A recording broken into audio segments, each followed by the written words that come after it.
Frank Sinatra's fingers were buried in Dean Martin's throat, and they were squeezing, actually squeezing, not pretending, not joking, and Dean's face was turning a deep crimson red, his breath was cut off, and the 5 people in that dressing room froze solid because the Rat Pack legend was, right now, in this exact second, turning into a murder scene. Wait, because what Dean did in the next 30 seconds saved Frank Sinatra's life, and almost nobody understood how much it cost Dean to do it. Las Vegas, 1966.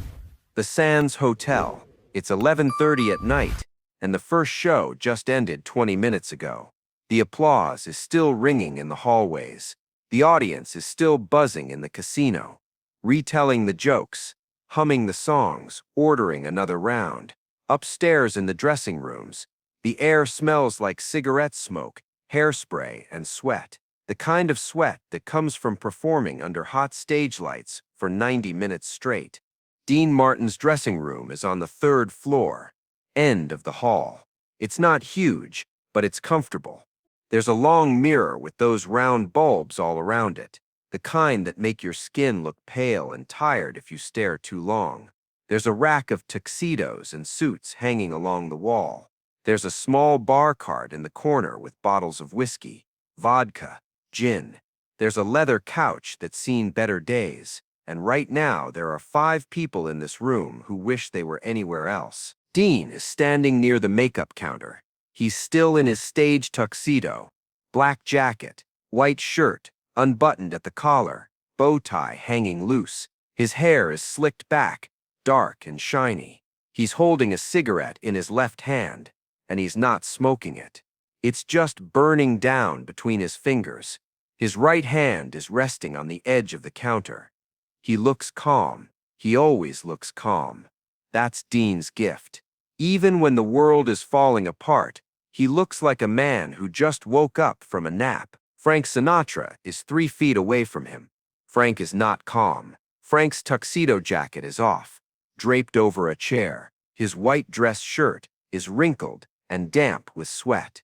His thin black tie is pulled loose, hanging around his neck like a noose. His sleeves are rolled up to his elbows. His face is flushed, not from the stage lights, but from rage. Pure, unfiltered, volcanic rage.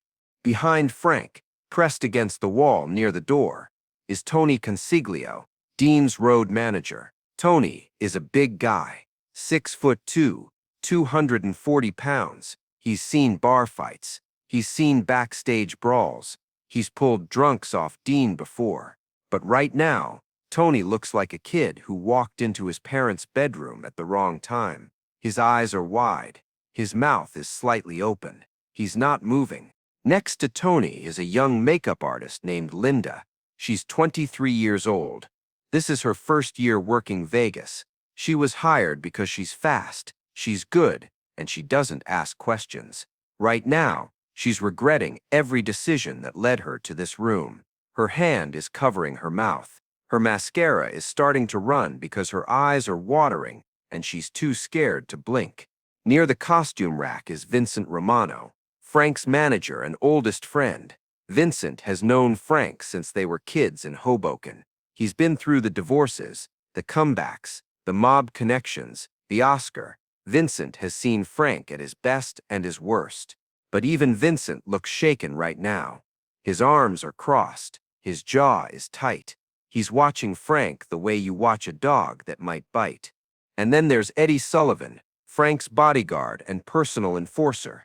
Eddie is standing 2 feet behind Frank, hands half raised, ready to grab him if things go further. Eddie's not a small man.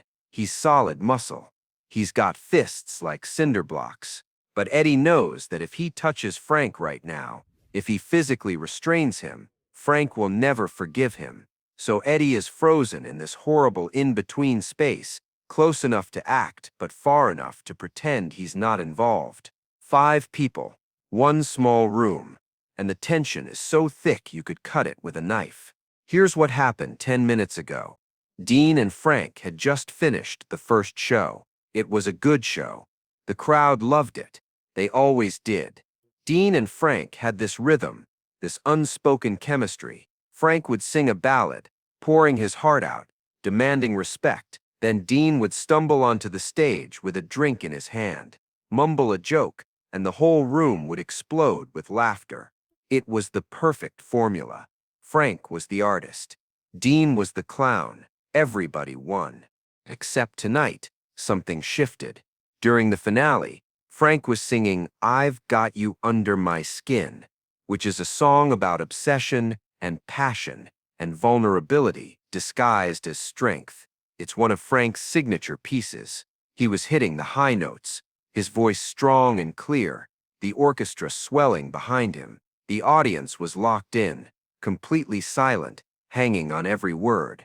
And then right at the climax, right when Frank was about to deliver the final punch of the song, Dean wandered over from the side of the stage. He wasn't supposed to. It wasn't in the script. Dean just walked up, put his arm around Frank's shoulder, and started harmonizing, not professionally, not seriously. He was doing a goofy voice, like a drunk guy singing in a bar. The audience laughed. They laughed hard, and Frank's moment, the moment he'd been building for 3 minutes, evaporated. Frank finished the song. The audience applauded. But it wasn't the same. It wasn't the standing ovation Frank wanted. It was polite. It was friendly. It was fine. And fine wasn't good enough for Frank Sinatra. When they walked off stage, Frank didn't say a word. He just turned and walked straight to his dressing room. Dean followed a few minutes later, stopping to shake hands with the stagehands, to compliment the orchestra conductor, to thank the lighting guy. That's Dean's way. He treated everyone the same, from the headliners to the janitors. It's why people loved him. But tonight, it made Frank angrier, because Dean didn't seem to care. He didn't seem to realize what he'd just done. Dean walked into his dressing room and Frank was already there, waiting.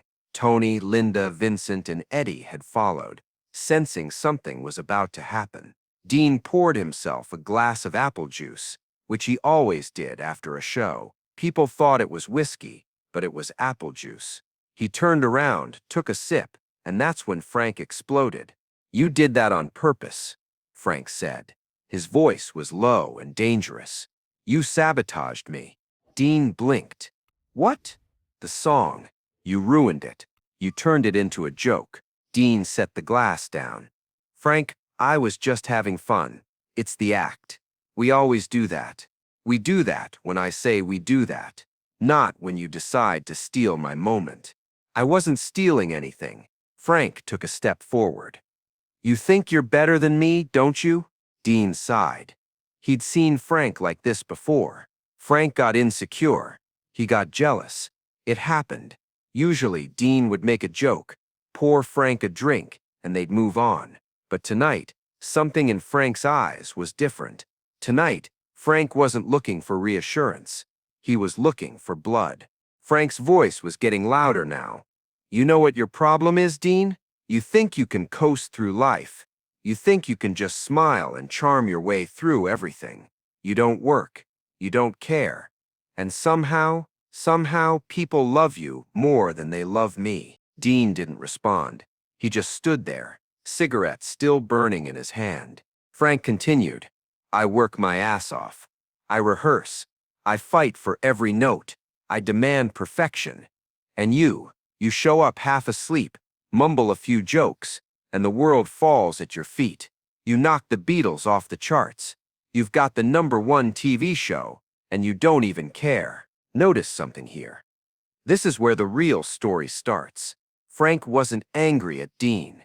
Frank was angry at himself. He was terrified that he was becoming irrelevant. The world was changing. The Beatles had arrived. Rock and roll was taking over. The kids didn't want swing music anymore. They didn't want guys in tuxedos. And Frank could feel the ground shifting under his feet.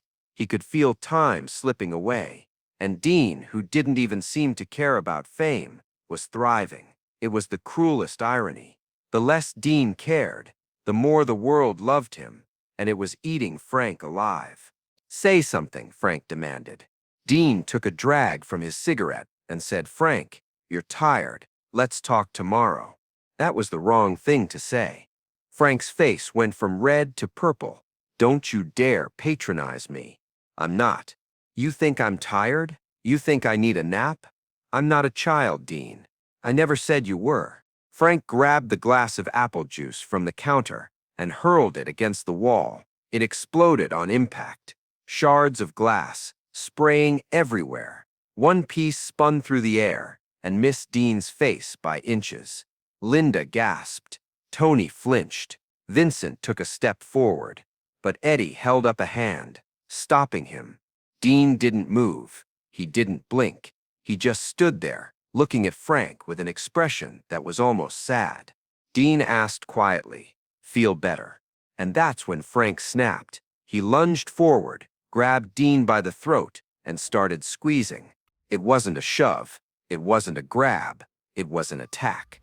Frank's fingers dug into Dean's windpipe, pressing hard against the cartilage. Dean's eyes went wide. His mouth opened, trying to suck in air, but nothing came. His face started to flush, turning from pale to pink to red in seconds. His cigarette fell from his hand, landing on the carpet, smoldering. Tony shouted, "Frank, stop!" He moved forward, grabbing Frank's shoulder, trying to pull him off. But Frank was locked in. His arms were rigid. His whole body was shaking with adrenaline. He was stronger than he looked. Rage makes you strong. Eddie jumped in, wrapping his arms around Frank's chest, pulling backward. "Boss, let go, let go." But Frank wasn't listening. His face was inches from Dean's. His eyes were wild, almost empty. He wasn't seeing Dean anymore. He was seeing every fear, every failure, every sleepless night.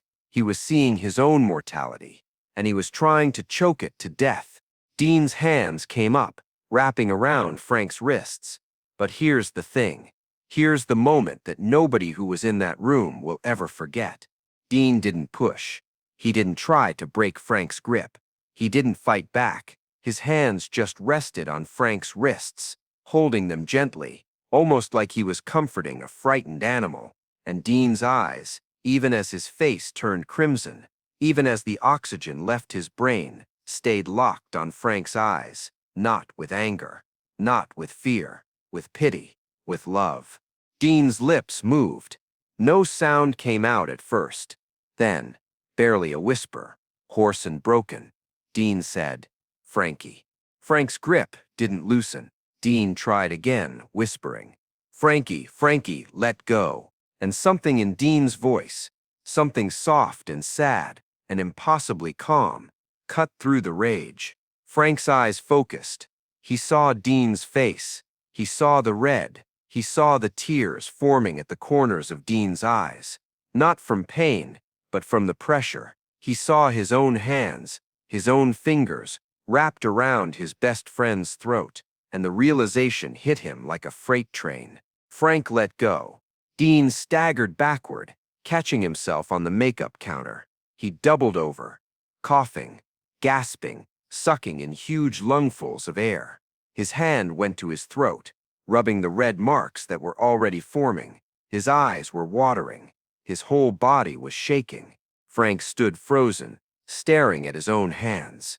They were trembling. His fingers were still curled, like they were holding on to something that wasn't there anymore. He looked at Dean, who was still coughing, still trying to breathe, and Frank's face crumbled. The anger drained away, leaving behind something raw and broken. His mouth opened, but no words came out.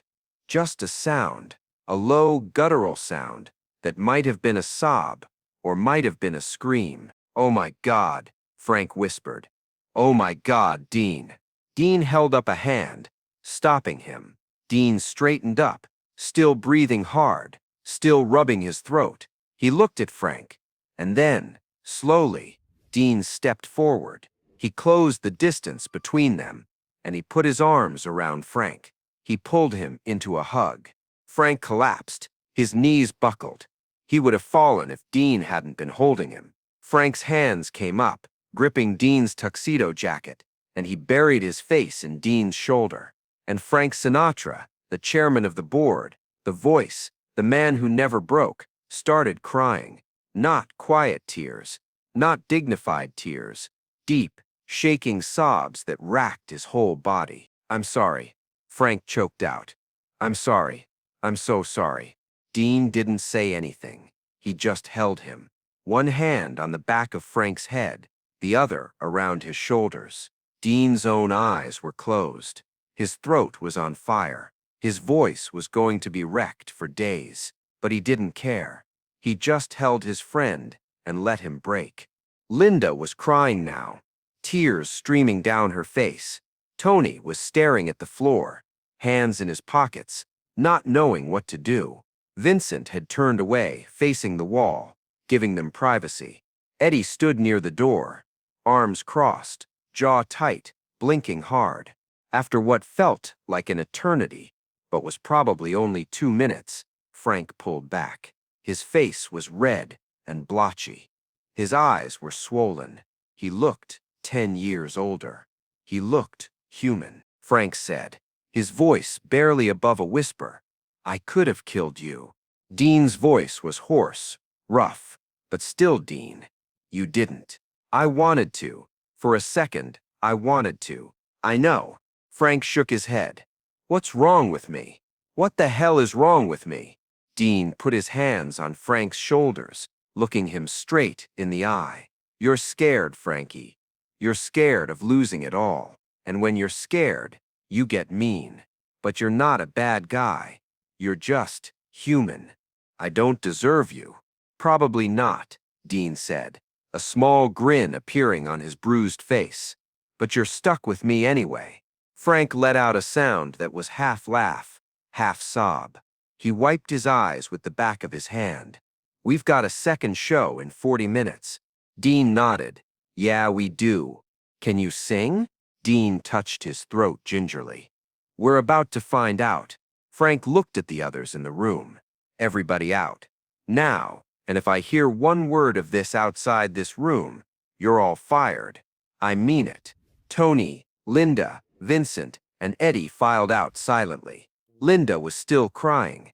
Tony put a hand on her shoulder as they walked into the hallway. The door closed behind them, leaving Dean and Frank alone. Frank sat down on the couch, his head in his hands. Dean poured 2 glasses of whiskey, real whiskey this time, not apple juice. He handed one to Frank and sat down next to him. They didn't talk. They just sat there, side by side, drinking in silence. Outside, they could hear the muffled sounds of the casino, the slot machines, the laughter, the music. Inside, there was only the sound of breathing. Remember something important here. This wasn't just a fight between 2 singers. This was a moment that revealed the true nature of strength. We think strength is about dominance. We think it's about winning, about refusing to back down, about showing no weakness. But in that room, the strongest man wasn't the one who attacked. It was the man who refused to fight back. Dean could have destroyed Frank. He was bigger. He was a trained boxer. He could have knocked Frank out cold with one punch. Or worse, he could have destroyed Frank emotionally. He could have said, "You're right, Frank. Your career is over. Nobody wants you anymore. I'm better than you." If Dean had said that, it would have ended Frank. The Rat Pack would have died that night. Their friendship would have been buried. But Dean chose a different path. He chose to absorb the pain. He chose to let Frank hurt him, physically hurt him, because he understood that sometimes the people we love need to break before they can heal, and Dean was willing to be the thing Frank broke. The second show that night was different. When the curtain went up, the audience didn't know anything was wrong. They saw Frank Sinatra in a fresh tuxedo, hair perfect, smile bright. They saw Dean Martin, relaxed and easy, holding his usual glass. But if you looked close, if you really looked, you could see the red marks on Dean's throat, partially hidden by his collar. You could see the slight hoarseness in his voice when he spoke.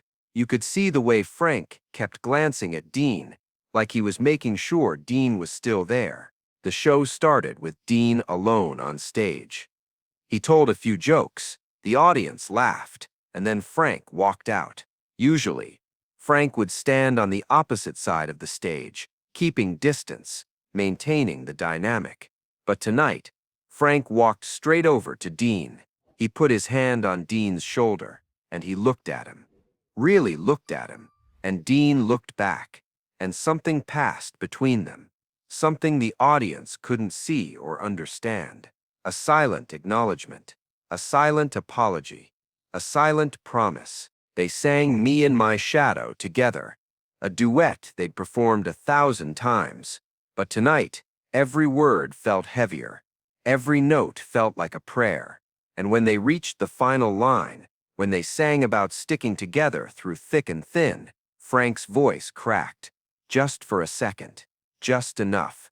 And Dean, without missing a beat, stepped closer and harmonized, covering the crack, holding Frank up. The audience went wild. They thought it was part of the act. They thought it was planned. They had no idea they were witnessing two men saving each other's lives in real time. After the show, they didn't go to the casino. They didn't go to the after party. They went back to Dean's suite at the hotel. They ordered room service.